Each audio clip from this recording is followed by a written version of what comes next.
Dear Diary. Dear Diary. Dear Diary, wow, today was a really hard day. Dear Diary, I find sometimes my life can be hard. Dear Diary, it will pass and it will be okay. Dear Diary, I feel like today is going to be... Shh, the Indigo Diaries.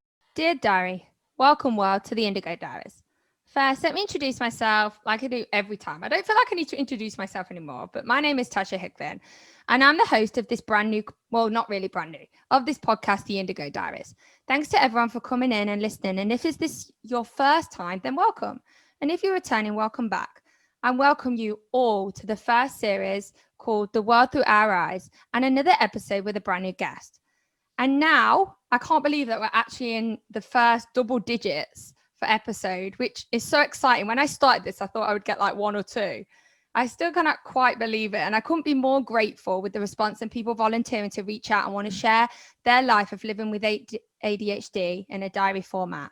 And our next guest is no exception. She is someone who only a week ago I met online for our pre-interview, but we have a mutual friend in common who hopefully will be also joining us soon on here. Anyways, before I go off on a tangent, she reached out to myself on Instagram, and that's what I love about social media, the connections that you can make from different people from around the world. Then I started to actually look into her and what she does, and you could call it Facebook stalking or just curious. And I realized, wow, this person is definitely someone I need to meet, and secondly, need to have on here. So I welcome you, Esther. Natasha, well, that's a lovely introduction. I didn't know you've been Facebook stalking me. Instagram stalking. Instagram stalking me, that's hilarious. So let me tell you a bit about her. Esther Nagle is a sober, tattooed, single mother, rock chick yoga teacher with ADHD. Sober for 6 years and diagnosed with ADHD just in the last year at 46 years old. Esther has had a colourful life, spontaneous and adventurous, even in sobriety. Esther has written a book about her recovery and the yoga that guided her there, and now focuses on her teaching and writing on helping women with ADHD calm the emotional storms and find inner peace, using, you've guessed it, the same tool that helped her to achieve everything that she's done. Esther loves to share these tools that are so valuable for everyone and will guide you through the simple breath practices you can incorporate into your day to help you manage stress, relax your body and mind, and find the calm in the storm of life. So I welcome you, and we've already had a great start, and I have to tell you about this start. We came on to record today, and I realized that I'd not got a link. So I made a link, but then I went onto our old link, and Esther then went onto our old link. But then because I'd sent her a new link, she went onto the new link. But then because I thought she wasn't coming, I went back onto the old link. So I had to share that great start. It's a very, very entertaining couple of minutes, that, wasn't it? Oh, we just couldn't laugh and just got on here and said how much ADHD it sure was. So Esther, I really welcome you. So where would you like to start? Well, yeah, this is always such a funny question, because you could start at any point on this ADHD sort of diary, can't you? So I think really in terms of this, a good place to start would be when I started to realize that I probably had ADHD. So that was only just over 2 years ago. I worked out that I thought I had ADHD. So my son, who was 8 at the time, okay, I noticed that, he'd always had a few sort of social issues. He was a bit of an awkward kid, doesn't really like other kids very much, and has been finding it increasingly difficult to kind of relate to people his own age for quite a while.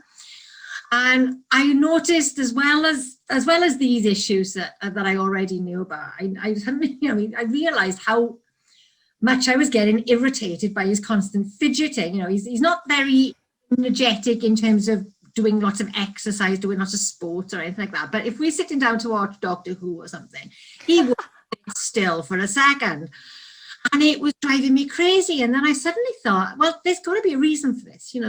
There's obviously something going on. He's not this to make me annoyed. There's a reason for this.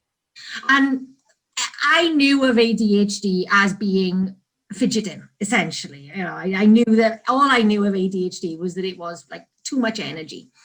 So I started looking at ADHD. I thought this might be the solution, you know, and I can get him help then. And I started looking it up online, and I started reading through these like lists of traits of ADHD, and it was a bit of a shock, because I saw some traits of my son in these lists, but what I saw in every single point was me. Oh, and wow. it was as if, I've said for like many times, like, it was as if somebody had watched me for a week and then written a description of everything I do and everything I am. And it was like every single trait I could see myself. And it was a bit of a like, holy crap moment. What the hell? How can I have ADHD? I'm a 40-something-year-old woman. How can I have ADHD? But the more I looked into it, the more I thought, well, actually, how can I not have ADHD? I love that. How can I not? Thought about who I am and how I've kind of crashed my way through life, and all the challenges that I've faced, because I've lived something of a high stress life. And it just seemed so obvious that, well, of course I've got ADHD, you know, that explains everything. And so after a little while of kind of thinking, I've got it. Yeah, I can get my head around this. That's okay. I realized that maybe I need some help. I need to actually make this official. So I went to see my doctor, told him, like, I've done your job for you. I've diagnosed myself. Official, please, essentially. I love that. And he said, yeah, you know, I explained, you know, why. I basically went through all the list going like, this is me, this is me, this is me, this is me. And he said, yeah, sounds like, you know, you probably are ADHD, but I don't think there's any point in us taking this any further. You know, you're an adult, you know, they're not going to do anything to help you, essentially. I thought, well, okay, you know, you're the doctor, I'll trust you. Because of my yoga teaching, and because, you know, I got myself sober 6 years ago. I became sober because I applied yoga to my life much. And so I was like, well, okay then, so, you know, I know what I'm dealing with. I can use yoga. If yoga can get me sober, it can help me with this, because it's all about attention and energy and focus. Of course, yeah. I can manage that. That's fine. So I went off and I was like, right, okay. And then, like, what do I do now? You know, I've had this for years and I still haven't figured it out. So what do I do now? And I was like, right, well, there's nothing. And that was the thing, was because he told me there was nothing that could be done, I just accepted that. A few months later, I had been dating for the first time since I got sober. And it wasn't the best relationship. I mean, he wasn't, looking back, it wasn't a great relationship. It wasn't a great meeting of souls or anything even remotely like it. But it was the first time I'd had this experience since I stopped drinking. And when that ended, I kind of spun out, and it brought up all of these emotions. All of my previous relationship issues came out, and, you know, a lot of issues came up. And so I knew that I had all this stuff to process, because, you know, and you know, I didn't have the option of going into the oblivion of red wine. So I was like, right, I've got to deal with all this. But I was absolutely spinning out of control, and my ADHD kind of went through the roof. You know, I'd have had to have got up by now after we've been talking for 20 minutes. I wouldn't have been able to settle to this. I wouldn't have been able to, I couldn't focus on a single thing. And I could feel myself plummeting emotionally, and really, like, I was starting to worry that I was actually heading for another breakdown, because I knew that emotionally I was just totally lost. So I went back to the doctor and I said, right, you need to refer me to mental health services. I need to get diagnosed, because I've been looking this up and there is support that I can get. So I need to access that, and I need some therapy as well. And I need some counseling. And so he did refer me. And then I think because I because of I mentioned about my previous drinking issues. I was an alcoholic for 20 years. And I mentioned that I was feeling like, I did, and I mentioned that. I mentioned that I was a bit worried about where I might be heading. And I think I might have got fast-tracked, because 6 months later, I was sitting in a psychiatrist's office, which I know is really fast for these, especially around here. Mental health services is kind of abysmal around here. Yeah, it is, yeah. So I had a bit of counselling before I saw the psychiatrist, a bit of just sitting and chatting. And that was quite funny, because I'm quite self-aware because of my yoga practice. And I have done a lot of kind of like looking back, and I can see, well, this is why this happened and blah, blah, blah. So I was basically giving myself therapy, sitting in the counsellor's office. So I didn't really get an awful lot from that, because I'm like doing the work anyway. So it's like you're doing the whole time. You've been doing doctor's jobs. You diagnosed yourself, then you were sat in the counsellor's office doing your own counselling. Good job for yourself. Yeah, and I mean, I went into the psychiatrist's office knowing that he was going to diagnose me, because I don't know. Well, obviously. But I think it was really funny, because I was before that interview, I did have a bit of a, what if he tells me I haven't got ADHD? What the hell do I do then? Now, if this isn't ADHD, then what? I'm just a disaster. And it was like, if he'd said, no, you haven't, I honestly don't know. I would have been back in the counsellor's office going, you need to help me now. But I didn't really need to worry about that, because I had my first clue in that interview, because he said to me, right, we're going to fill out a questionnaire and I'm going to read the questions out to you. And my first thought was, oh my God, that's going to take ages. Can you just give me the sheet and I'll answer them myself, please? Because I didn't want to go at his speed. Yeah, you wanted to go at your own pace. I wanted to go at my own speed. The thought of this man going at the speed that he wanted to go through this stuff was just like, But within about 5 at the most questions, I think we both knew the answer, because I was answering every single question with laughing and 15 different stories explaining why, yes, the answer to that question is very definitely yes, I do that. I've done that many. And here's 15 examples of all the times I did it. And I was just fidgeting, and I just still for a second, I was all over the place. So we got to the end of the interview, and he looked at me and he just smiled at me. He said, I'm not even going to bother adding up your scores. You have ADHD. So how did after you've diagnosed yourself, actually got diagnosed, how did that kind of, did that give you like kind of that validation? It did. So working it out for myself did give me that. There was nobody that I know apart from my family who were a bit like, are you sure, really? Do you really want to give yourself this, and all that Label? Yeah. I don't accept it now, but it took a little bit of a while. But nobody who knows me who actually read anything about ADHD denied, everybody said, yeah, that's definitely you. And then the actual diagnosis, it was, and I came out quite almost like I was celebrating. I met up with the guy that I was dating at the time a couple of days later. I was like, guess what? I got my diagnosis. And he was like, oh, is that good then? Because you look like, I was like, God, yes. You're like, finally, someone's I know, yeah. But what was really weird and what I wasn't prepared for was after the diagnosis, I went through this amazingly challenging emotional roller coaster, for want of a less cliched phrase. So I was really happy that I'd had this diagnosis. But then when I started really learning about it, I really dived into it, because I think that's something that everyone does, isn't it? Like, hyper-focus on yourself and ADHD. Yes. There's no time to waste.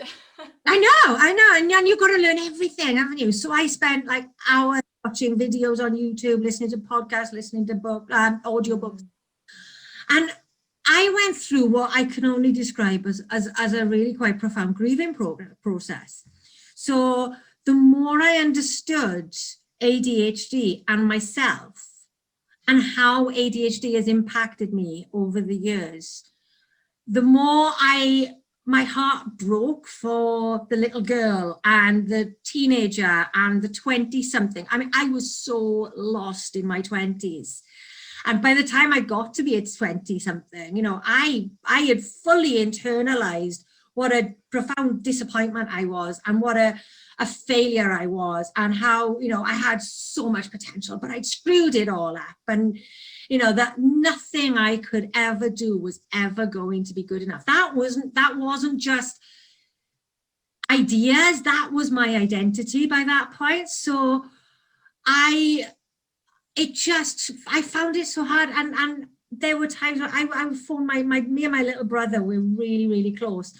And I remember phoning him up one day, and I was almost inconsolable because I could not stop thinking about all the ways that my life had been royally effed up over the years, and being angry at my parents for not recognizing something that they would never have. I'm 47, you know, ADHD didn't exist when They would never have known. Yeah. It didn't exist for little girls. And I wasn't, although I can see like where I did show signs of hyperactivity, they were more subtle signs of hyperactivity. And because I was so kind of insecure, even as a very little girl, I was quite quiet, you know, and I was probably very chatty at home, but certainly in school, I didn't attract attention in school other than by not achieving my potential and by being the daydreamer and all of those less obvious signs that only now they're starting to pick up on as being like red flags for girls and ADHD. Mm. It was really interesting time. And of course, you know, just a few months into that, we were into this lockdown thing. So it's like I went from trying to process that and then having to try and learn to live a whole different kind of life anyway. And it's just been like whoosh. Like a big double whammy almost. Yeah. And I mean, I because of my yoga training and, you know, like the whole personal development kind of journey that I've been on for the last few years, I really look at my level of growth. And I can see now, this was just over a year ago now that I got diagnosed, and I can already see that I think that this year, both the whole lockdown experience and everything that's taught me about myself and us all, you know, we've all learned about ourselves this year, haven't we? We've had the time. We've never had this much time. Oh, you speak for yourself. I'm a single mother with a part-time job. I have no time at all. But I fill my time like ridiculously. So, you know, I can see that the person I was a year ago is almost quite clueless in comparison to how I am now. It's like I'm still floundering. Like this last month has been really hard for me emotionally. There's a lot going on in my personal life, and I feel almost like I've had enough now. I just want to hibernate for the rest of the winter. I'm done with all this now. But then I look back at, you know, who I was a year ago, and I just think, God, I'm 10 feet taller. Wow. Emotionally and spiritually and mentally than I was then, you know, because I understand myself so much more. So it's the whole journey of this last year since I got diagnosed has just been, basically, it's been a massive, like, fast track self-awareness journey that it's been really interesting. I wouldn't say it's fun, and I wouldn't say I've enjoyed it, but it's incredible because I know that the person I was 2-3 years ago wouldn't recognize me now, you know, wouldn't recognize who I am now. And that's you know, and that's a positive. Like I struggle to recognize the person I was 10 years ago when I was deep in addiction and self-loathing and all of that. And I know that I could look, but you know, if I was looking 2 years ago, me looking forward now into this, it would be like, wow, I could never be like that. You know, and this is, wow. I think, yeah, it's been great. What an absolute like thing to look at after only a year. like to be able to see the progress that you've made because of not only obviously but just because of that diagnosis, even though you knew yourself, just to get that written on paper, and then just to be able to, and like you said, it's not been up and down because you have to piece and jigsaw your whole life, and you kind of either saying that you have to kind of grieve for the person you could have been, you know, if things had been different. But how do you kind of feel about that now, kind of like the past, and kind of, you know, is it? I got to a point where like I had to make peace with the fact that my life is the way it is, and it has been the way it was, and there's no point resenting the fact that my parents didn't treat me, you know, my mum, I was the eldest, or I'm the eldest still, and my mum is very much not ADHD, you know, she's the exact opposite of me in so many ways. And her mum as well, I mean, her mum didn't know what to make of me at all, you know, she didn't do emotions at all. And my mum doesn't really like to talk, you know, she doesn't like to do emotions too much, you know. So for me to come along with my emotional kind of all over the place, and my absolute inability to keep my bedroom tidy, and everything else that used, you know, everything that used to annoy her about me basically is an ADHD trait. So for me to come along and be this child in her life, and her first experience of being a mother must have been so challenging for her. And so as well, I've moved on from that. Why didn't you get me diagnosed? And why didn't you recognize that I wasn't the same as you? And all this to, oh my God, I'm so glad I wasn't you having to deal with me. Because, you know, it must have been really hard. She was doing everything that her mum had taught her was the way to be a mother, and it wasn't working. None of it worked, because it was never going to work, because you can't raise a neurodiverse child in a neurotypical way and expect them to follow the rules. It just does not work. It's like a bombshell. yeah. So, you know, I think that, you know, I was probably quite challenging for her, and I know that I was challenging for her. You know, we've had lots of issues over the years because of it, and I know that there are still things that she's a bit touchy about how I was about it as a child. So I was able, and you know, I'm a mum myself, and I know that I've screwed my kids up over the years, you know, because we all do, you know, with the best will in the world, your parents, and as parents ourselves, we can't help it, because we impose our own neuroses and screw ups on our children, whether we are conscious of, and when we're not conscious of it. I know that in my kids in their 40s could be in some sort of therapy, and they'd be saying, yeah, but it was all her fault. And I know I've done my best. So how can I feel like my mum did anything other than her best? So I've been able to make peace with that. And that's been really good, because I've had a lot of like stuff about that over the last 6 years away, because of issues with my mum, who I love very much. And I'm glad that I've moved past that. So I've forgotten what your question. No, I just think that's amazing that you've actually, like, because some people get so stuck in the, you know, in the past, and that, and the fact that you've been able to overcome that, I think that's the only way, like, in my opinion, to move forward. And the fact that you have overcome that, so, you know, and it's not been easy, obviously, that you've overcome that and moving forward. So do you want to mention anything else, or do you want to go on to I'd really like to go on to, you keep mentioning yoga. Yeah, let's talk about yoga. Yes, let's talk about yoga. So tell us about how you got into yoga and what kind of yoga it was. So the first reason I started going to yoga was because I am a huge fan of George Harrison. I loved him since I was a little girl, and George Harrison is like my absolute idol. I've got 3 tattoos that are connected to George Harrison. I've got pictures of him on my bedroom wall. My middle son's father looked quite a lot like George Harrison when we met, and that may have been part of the attraction. Super fan. Super fan yeah. here. Yeah. I'm a bit of a fan, yeah. So George Harrison was into all things Indian, and so like, oh right, George liked yoga, let's give that a go. I did apply the same kind of theory to marijuana as well. Like, it's good enough for the Beatles. So, so I first tried yoga because of George, and I remember like the first time I went to a class when I was doing my degree. And I came out of this class feeling like I was floating a couple of inches off the ground. It was amazing. And I was a single parent student, and I couldn't go back to that class again. So I had a video, because I'm that old that I had videos, and I watched that quite a lot, a Barbara Curry yoga video, and I really liked doing that.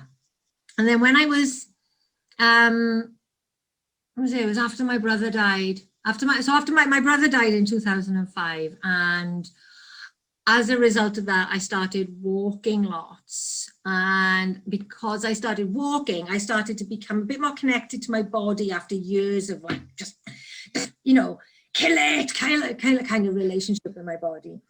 And because of the walking, I started to get a bit more into wanting to keep my body a bit more healthy extent. And I started going to exercise classes and swimming a lot and doing lots of different types of exercise. And then there's one time I got asthma. Now, I was a very heavy smoker, particularly fond of marijuana. And I had an asthma attack, and I took a week off work. And I don't know if I needed to take the week off work, but I took a week off work. You took it anyway. It don't matter. It was an excuse. It was probably an excuse because I didn't like my job. So I took a week off work. And during that week, I thought, right, I know, I need to do something for my asthma. Sensible person would have said, give up smoking. I decided to go and learn yoga because, you know, yoga is going to teach me to breathe. So I'll do yoga. So I started going to yoga classes. Hated the breathing work because I have a dust allergy and my nose was constantly blocked. So I couldn't breathe through my nose, so I couldn't do the breathing exercises. So they used to really stress me out. They used to make me really cross and make me feel really stressy. So I hated the actual reason why I went there in the first place. That's brilliant. I loved the postures. I loved the way my body feel. And what I really loved was that I was good at it. And I'm putting good in air quotes because I hate when people talk about being good at yoga now. But I used to do gymnastics when I was in school. I'm naturally flexible, and so I could get into the postures, and it looked good in the postures. I was one of the ones in the class who the teacher would say, oh, look, Esther's doing it beautifully. So my ego and everyone else finally something I'm good at, finally something that I'm doing well at. Yeah. Like, enjoying the fact that I'm good at it rather than trying to hide that. So I did that, and I just a few classes into yoga classes, I decided I wanted to teach it one day. So I had that in my head right from the start that one day I'm going to teach this. So now I was a very good yoga student right up until the point when I got home after the classes, because when I would go home after the classes and I would open a bottle of wine and I would roll a joint, some cigarette. I'd come away from yoga feeling quite relaxed and chilled and go to bed pissed every time. So it was giving me something, but it wasn't giving me enough. Yeah. And I think I think a lot of that is because I wasn't doing the breathing, and I'll explain in a bit why I think that. So I did that for about, must have been 7 years altogether, with a gap for pregnancy because I had my youngest during the time I was going to those yoga classes. I went to lots of different types of classes, tried lots of different types of yoga, and loved it all. And then in 2013, I had a breakdown, like a total breakdown. It was a horrible year. It was one of those years where it was like, looking back now, I kind of see it as the year that the universe said, right, you're either going to sort your life out or you're going to die. It was either one or the other. Yeah. And so halfway through the year, I completely collapsed emotionally, and I had to give up my job because I just couldn't face going back. Basically, I just couldn't do it anymore. And I decided, right, now's the time to do that yoga teacher training that I've wanted to do for so long. You know, I tried a couple of times to find a yoga teacher training course, and there was always something that stopped me. Normally it was time, childcare issues. It would have been up in London, or, you know, there were always an obstacle, yeah. Always an obstacle. So I decided, right, I'm gonna find some way to do it. And at that, almost that exact moment, you know, not literally, but time, a local teacher who I didn't know, but she teaches in Cardiff, which is 20 miles away from me. She started advertising her first ever teacher training course. And apparently I was the first person, I saw it on Facebook. Apparently I was the first person to contact her about it. And within about a month, I had my name down to do that. Wow. That was in a tradition, a style of yoga that I'd not encountered before. Okay, so we just had a bit of a computer malfunction, technology, hey, and everyone's on their computers because they're trying to, everyone's in lockdown, needs to get onto the internet, but I think it was just a battery thing. So it's true ADHD style. We're going to take a break. Esther's gone to get a drink. I'm going to get a drink, and join back after the break when we will hopefully be back on and no technical malfunctions. I hope so anyway. So we're back after the break, and yeah, and we're out.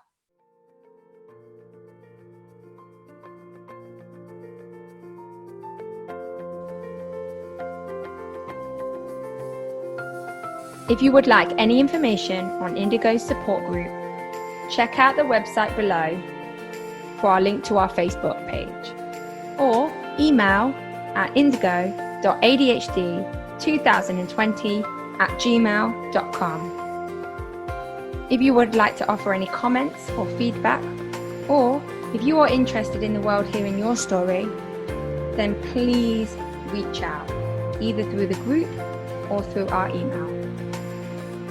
As said before, have a good week. Check in again later, Indigos. Shh, the Indigo Diaries. Right, we're back. All computers plugged in.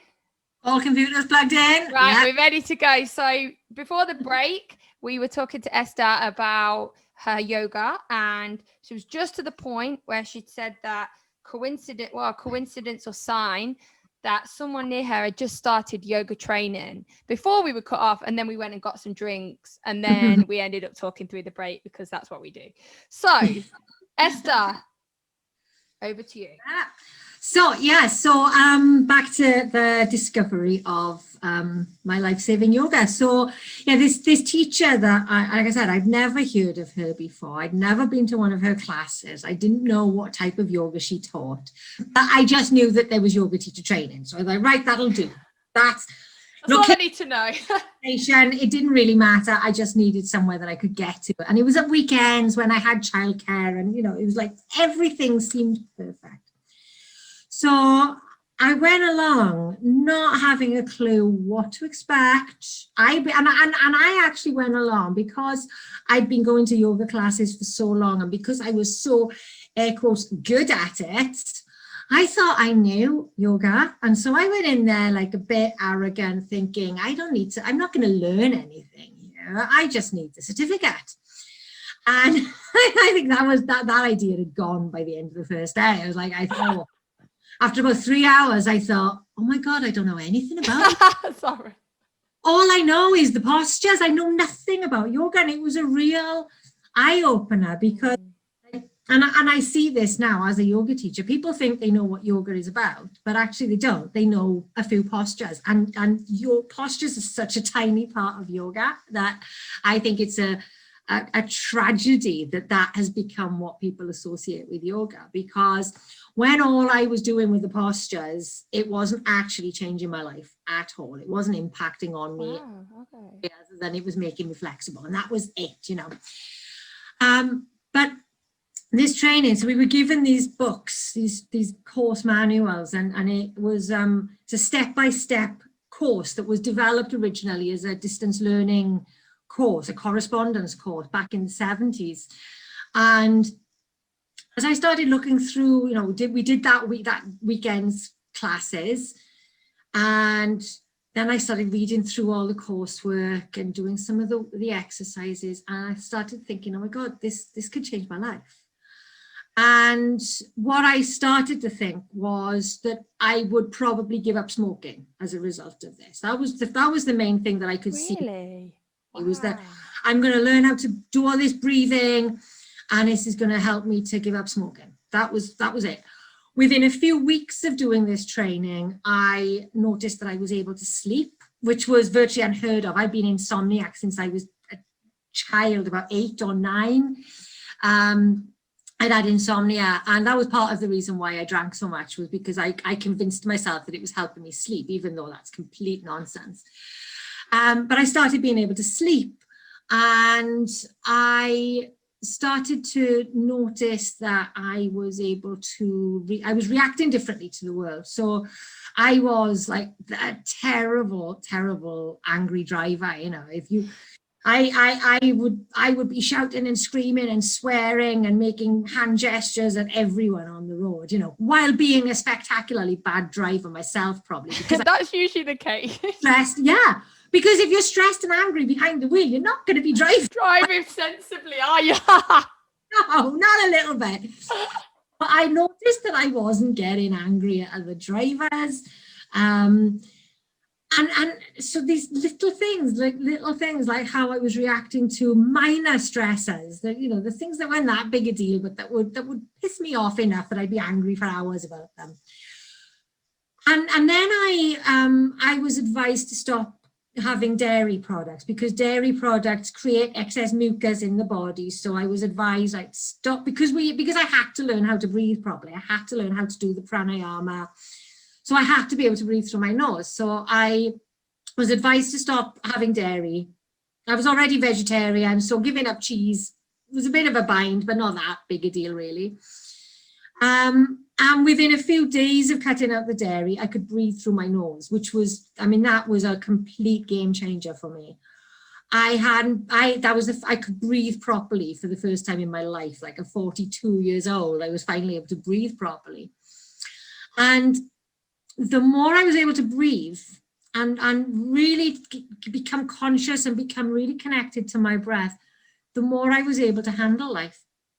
And I was going through, my youngest son's father and I, there's a lot of animosity between us, and he's calmed down a lot in recent years, but we split up before my son was 2, and the relationship was kind of a disaster from the start, really. But it was very acrimonious between us, and I started noticing changes in how I was reacting to him and to the arguments, and I was getting more in control of my own responses, and so our arguments were different then. And it was like, my God, this stuff is incredible. This is actually, I could feel it changing who I was, because I'd always been this volatile, reactive, highly strung person, and all of a sudden it was like, well, what is going on? Who am I becoming? Because this isn't me, but it feels like me as well. And so I was still drinking and smoking, okay, but I'd cut it down so that I was only drinking and smoking at weekends, because I'd cut it down so I was only smoking if I was drinking. And while I was doing my training, I wanted to be able to get up early in the mornings to do yoga practice in the mornings, but then I allowed myself basically weekends off, apart from the teacher training weekends. So weekends, I'd be sober all week, and then at the weekends I would be like party like it's 1999 thing, just for it. Leave it for the weekend.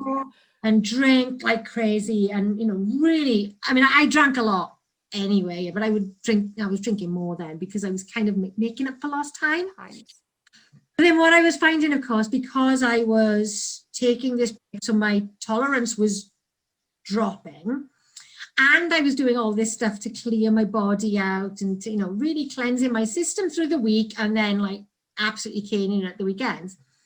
I was discovering what a hangover was, because when you drink nearly every day, you don't get hangovers. when you go from drinking every day to drinking once a week, and you drink that, you drink in that way, you get hangovers. What the hell is this? You're like, what is this? I've never had this for so many why years. do I feel like I'm dying? What's happening? And it was just, it was horrible, like this, right? And then one morning, I'd had a really fun night with one of my best friends. I'd been up till daybreak, dancing around my living room, and I'd had a great night. And I drank everything, basically. I even drank the whiskey that was in the back of the cupboard that my friend left. I don't like whiskey, but I drank the whiskey as well. I drank lager, which I didn't like. I was anything alcoholic that was in the house, I drank that night. And then the next day I was just lying on the settee going, I just want to die. Just kill me now, kill me now. I couldn't open my eyes. I couldn't move. I had all this stuff that I'd wanted to do. Teacher training, coursework in particular. I wanted to get that done. And I was just lying there going, nah, I'm not doing this anymore. This is not worth it. I don't need this anymore. And I got to this point where I'd spent 20 years needing alcohol because I was so messed up in so many ways. I had so many problems that I was dragging around with me that it was all about the oblivion and not wanting to face my feelings. But I was actually learning how to face my feelings and learning how to manage them. And so I was lying there that day and I just thought, I'm not doing this to myself anymore. And it felt different. It didn't feel like, everyone wakes up with a hangover and says, oh, never again. But this time it felt different because this time I was acutely aware that I had another way I could have managed. You had a choice. I had a option. So I decided then that I was never going to put myself in a situation where I felt like that again. And so I thought, right, next weekend, I'm not going to drink. And that was all I told myself was next weekend, I'm going to stay sober. I'm going to have a sober weekend. I'm going to have a quiet, clean, sober weekend with lots of yoga, and I'll go for a walk. And, I planned a lovely weekend.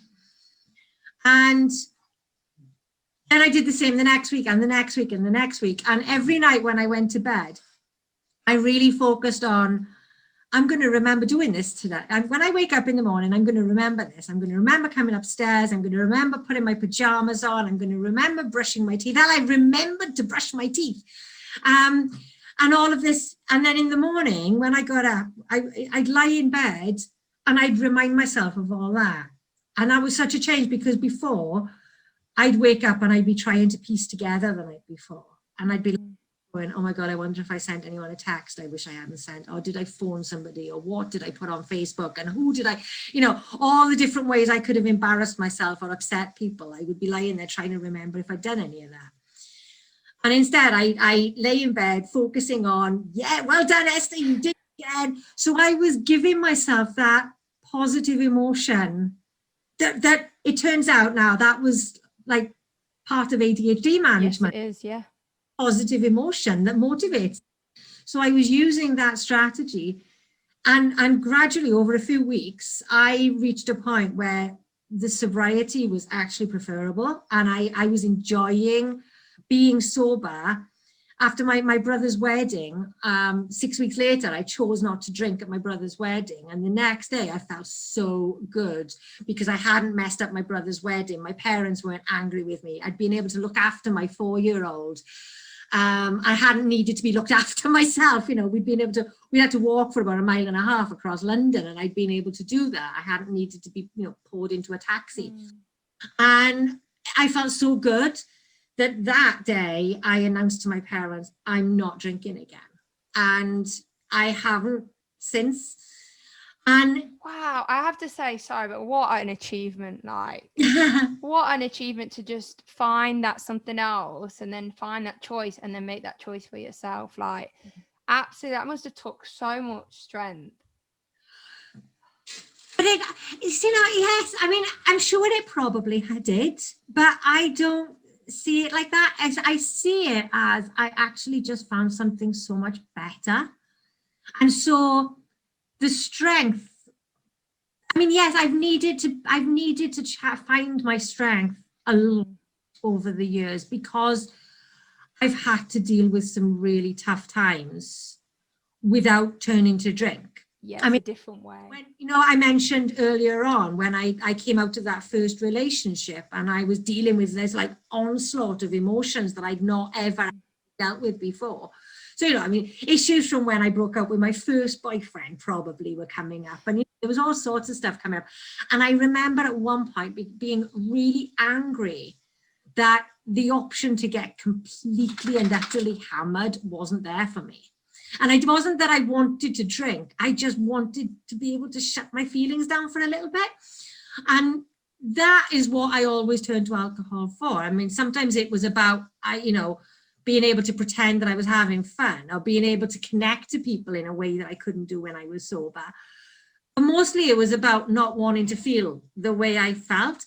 So having to face all of that over the last 6 years, and I mean, we've had, as a collective, we've had some pretty hard times, and individually I've had a lot going on with the ex and my family stuff and work and so much.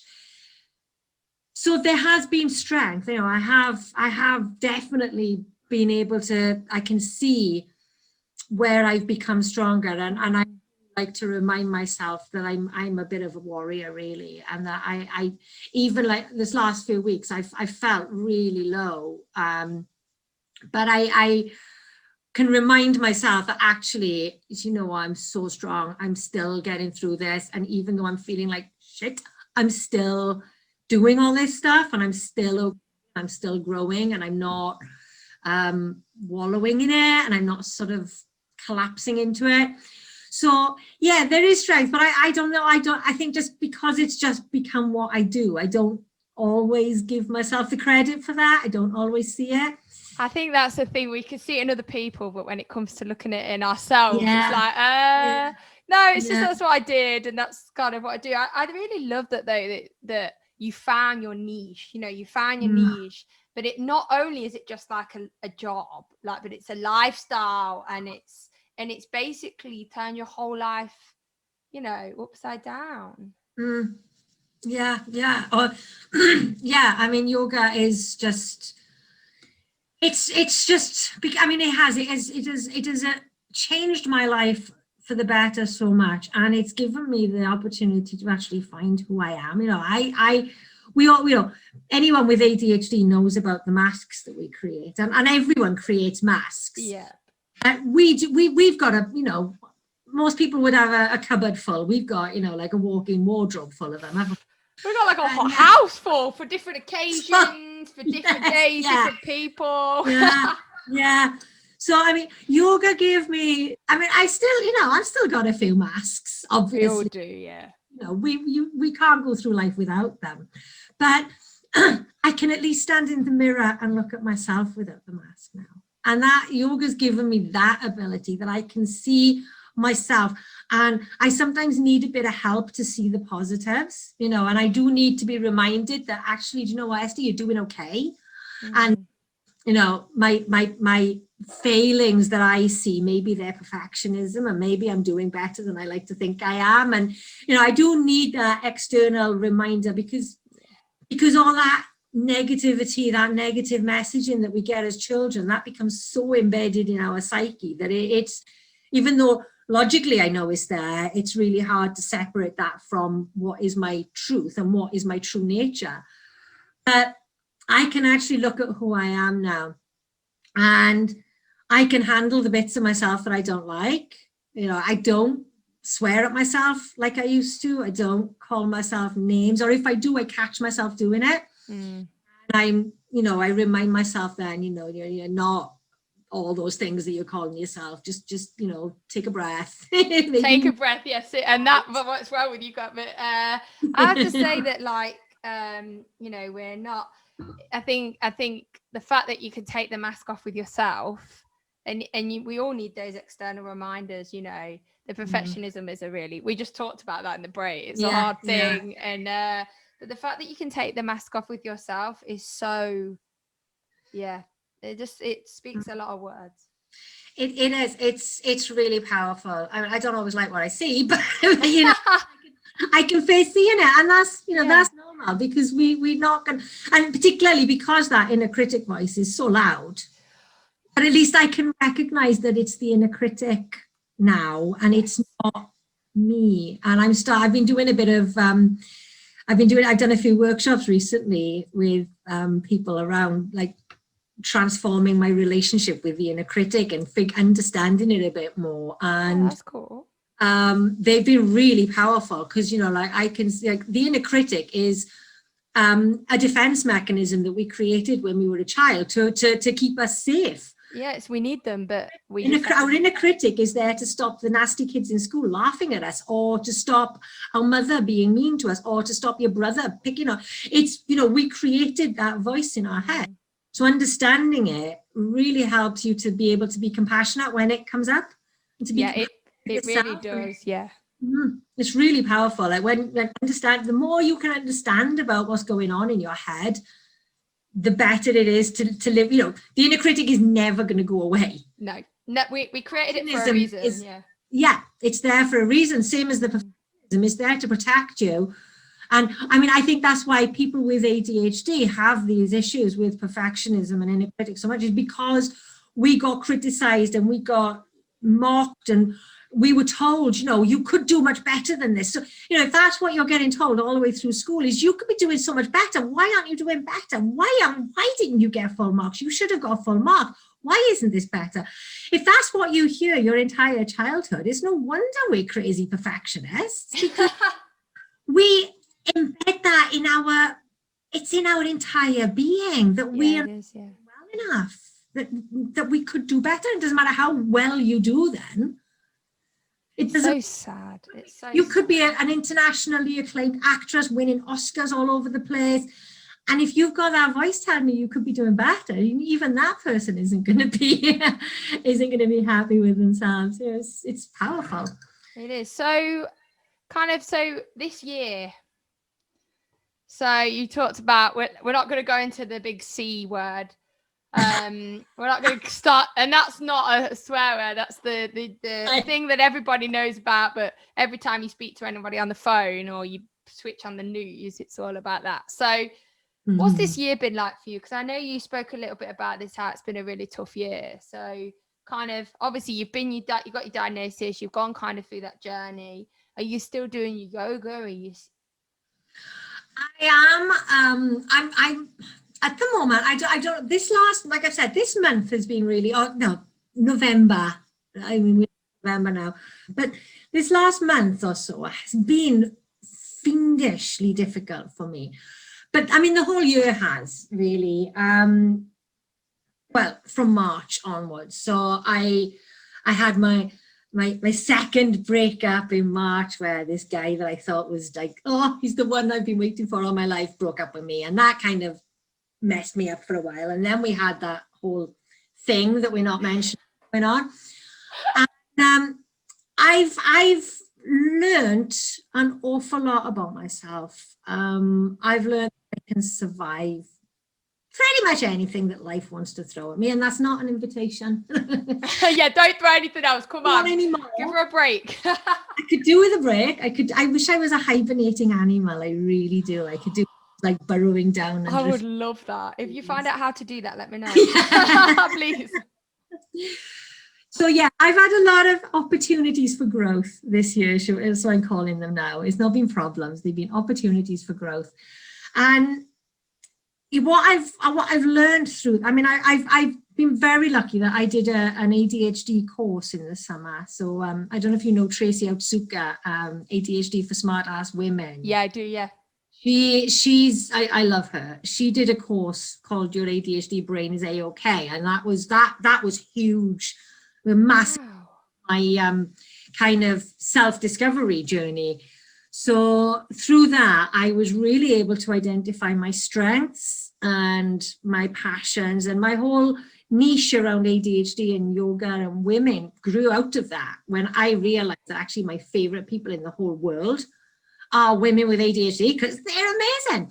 And yeah, we are. Just a shout out, we are amazing. we are amazing and funny and brilliant, and just so cool. So that was really good. So I've learned that I can withstand some pretty traumatic experiences.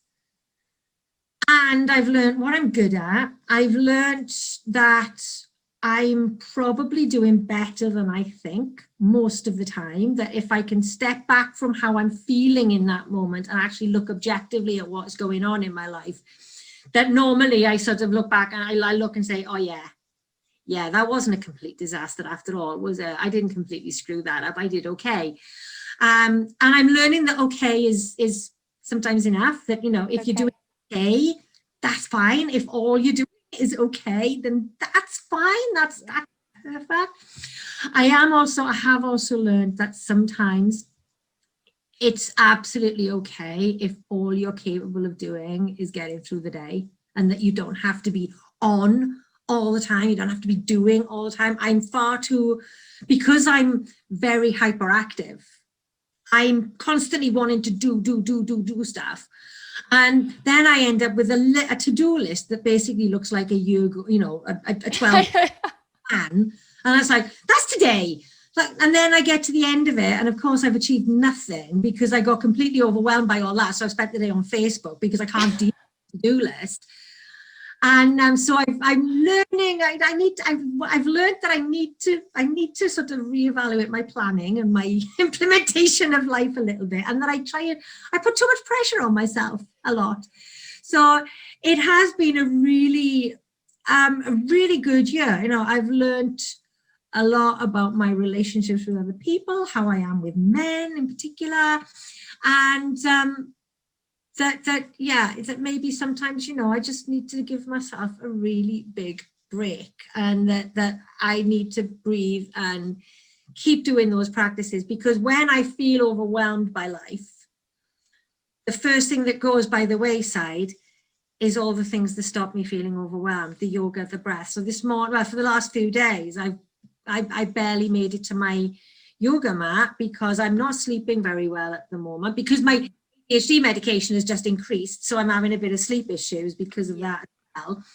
So then I'm not sleeping enough, and so then the first thing that I think, I haven't got time for my yoga this morning, and then I'm on a downward spiral because I'm not doing the things that keep me well. So, you know, I am very aware of how much I need my self-care, because if it wasn't for my breathing practices, walking, writing, and just getting as much sleep as I possibly can, and occasionally taking a whole week off from doing anything that feels like work, other than my job, you know, I mean, all the stuff outside of my job. Yeah.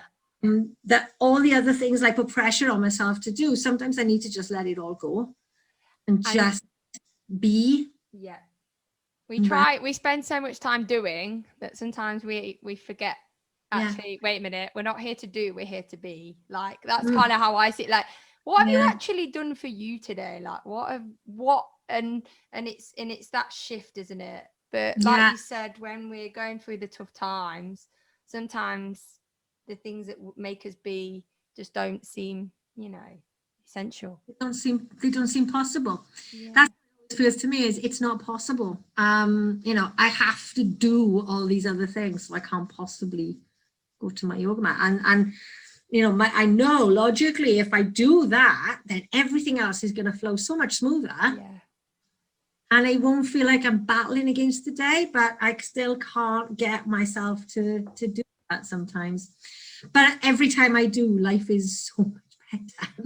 So, you know, I just need to paint it in big letters on my wall, I think. Yeah, just get a big, sign. Get a big sign. Stop. Just breathe. Go. Yes. Stop. Don't do. Be.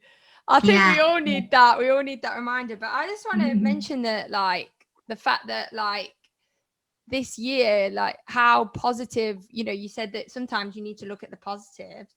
But when I asked you this question, all I've heard is the growth, the positive, the fact that you've had a hard time, but it's okay. And that's enough. So I think you've already, just in this, you know, 10-minute question, you've already talked about how much growth and positive things that you've done. Yeah. And I just want to say that's really admirable. Thank you. Thank you very much. No, it's honest there. So as we kind of come into the end and wrapping up, we'll get to the encouragement in a minute. Is there any last words or any last thoughts that you kind of want to wrap up with? My kind of go-to thing whenever I feel like, like 2020-ish. That's just going to become a euphemism for so much, isn't it? Yeah, it is. I feel very 2020. My go-to is always to return to my breath. And I've actually got a tattoo on my right wrist that says breathe. And it's there as a reminder. So, we've been talking about like the challenges of life. I want to, whenever you do feel like that, there is always that, the ADHD mind is so busy all the time. But if you can remember, and half the time we're almost like we're floating heads walking around, and we're so disconnected from our bodies that we forget that we're breathing. And that's not just people with ADHD, that's people, that's society in general. We forget that we're breathing. And when you remember that you're breathing and you just slow your breath down, it's so powerful. I mean, forgetting that you're breathing is almost like forgetting that you're living, because stop breathing, then you stop living. So if we're forgetting that we're breathing, then we're forgetting that we're living. And it can really be so beneficial for ADHD, because if you're feeling like, you've got all, those millions of thoughts all colliding for your attention at once, and you're stuck in the swamp, is how I feel sometimes. I feel like I'm just stuck in this swamp and I can't get out. And it almost becomes physical. It almost feels like I'm physically trapped in this swamp. But if you take a breath or two, then a lot of the unnecessary thoughts just kind of melt away. And you can see like, okay, that's the one I need to focus on. That's the clarity. That's where I need to go. And it is so profound. I all that stuff about my recovery from the alcohol, there was lots I was doing that got me sober, but the main thing that got me sober was learning to breathe, and the control that gave me over my emotions. Emotional dysregulation is such a problem in ADHD. But you can control your emotions. Your breath and your emotions are so intimately connected that if you can learn how to breathe and learn how to become aware of your breath and how to breathe consciously, you can actually take control of your emotional response. And that's what I do. And I know that, I know I've talked about feeling overwhelmed, but I recognize when I'm overwhelmed now, rather than spending 6 months there wondering why I'm in the midst of a deep depression. I recognize the overwhelm now. So it does help to become aware of your emotions, because if you're aware of your emotions, then you can start to learn how to manage them. So it's a really helpful tool that you've always got. You don't even have to worry about forgetting it. It's there. We're using it now. Your journal around with you, or remember to carry your diary, or all these other things that are great for ADHD. If you remember to use them, you can't forget to breathe. You literally can't, or you will not be here. No, even with ADHD, you can't forget to breathe. I love that. So that's one thing for ADHDs to remember, or not to remember, because you will do it anyway. So I just want to say a big, huge thank you for first reaching out to myself and coming on this diary. And I think that for yourself and many others, they will really, and I can say for myself, I can really resonate with a lot of what you said. And you've actually given me quite a lot of thought to go on for myself and kind of looking at my own life.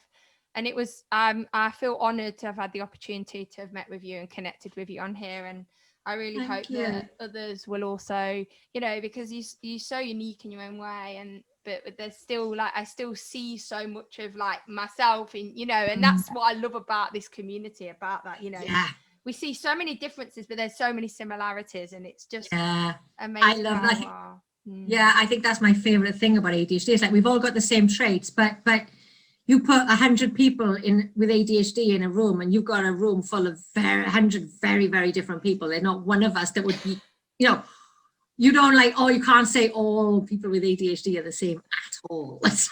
No, I've never met one person. We've got similar, but not the same. But it's funny though, because as you say, you go through that list. I'm the same. You go through everything, and you're like, yep.